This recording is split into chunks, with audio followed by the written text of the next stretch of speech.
This is the Lone Crater YouTube. We hope this video helps. In this video, I will explain how to replace your Hyundai Sonata key fob battery.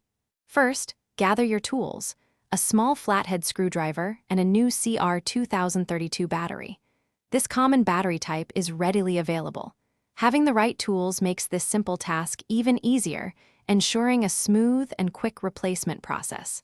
Let's get started with opening the key fob. Now, let's open the key fob. Look for a small indentation or slot on the side of the fob. Carefully insert your small flathead screwdriver into this slot.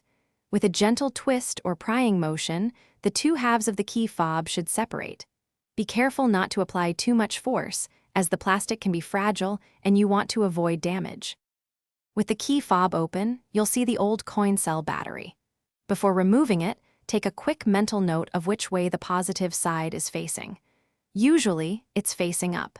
Use your screwdriver to gently pry out the old battery.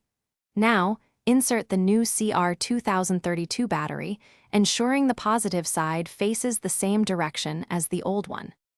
Finally, it's time to reassemble your key fob. Carefully align the two halves of the case, making sure all the buttons and internal components are properly seated. Press the halves together firmly until you hear them snap securely into place. Once everything is secure, test your key fob to ensure it works correctly. If you found this guide helpful, please like and subscribe.